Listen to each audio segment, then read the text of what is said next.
do I consider cause analysis as lagging indicators? Okay, to measure HSE performance, health and safety. So it depends on the indicator.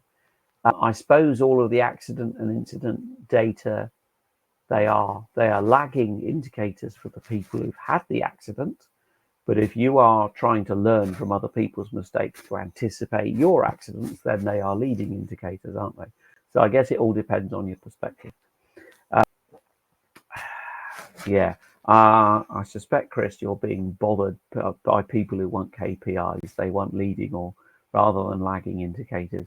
If you look at the causation and you can say, okay, let's say a lack of training or inexperience levels are a contributor to accidents, then you can say, okay, a leading indicator is if I track experience levels or, you know, competency levels or who, you know, what skills have we got or whatever it might be, that is going to be a leading indicator of problems. Okay? Similarly, some of these things are more difficult to do. So procedures, okay, how many complaint reports have you got about procedures, or how many amendments have you got waiting to be done on your procedures? So if you've got a lot of requested amendments and they're not being actioned, that means your procedures have got problems that are not being fixed, which is probably going to drive accidents and incidents, or maybe non-standard behavior, because of course if the workers know a procedure is garbage, they'll ignore it or they'll do a workaround, which means that you've got non-standard work going on, which might in itself be a problem. So yeah, so you could use in theory all of these with a bit of thought as a leading indicator. Are they considered to be benchmarking to the shipping industry? Well, certainly for Europe, yes, I would say so.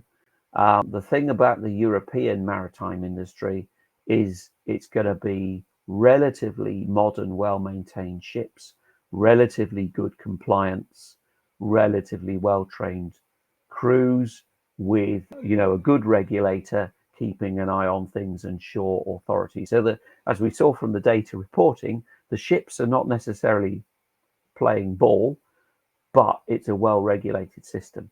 Now, there might be parts of the world where if you're operating mainly, you know, in, shall we say, less well-regulated countries with lots of pleasure craft and lots of people on the water, lots of amateurs on the water, maybe that European data isn't going to be representative.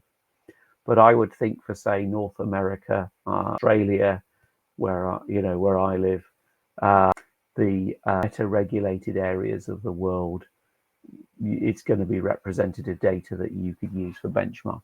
So thanks, Chris. Cheryl, thanks for your kind words, Cheryl. With reporting, yeah, a no blame culture. Absolutely, yes. Aviation is very good at that.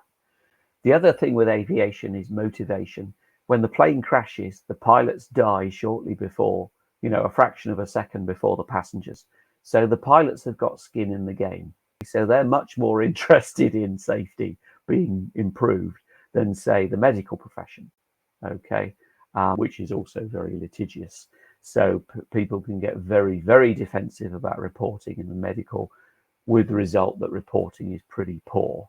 So yeah, so a no blame culture, yet maximize effective reporting. Absolutely, yes, but challenging, as you say, very much so. As I say, if you have any more questions, go on any of the social media channels or send me an email or go on the website and make a comment or whatever it might be. There's a form submission you can do on the website that you can ask me about anything at all.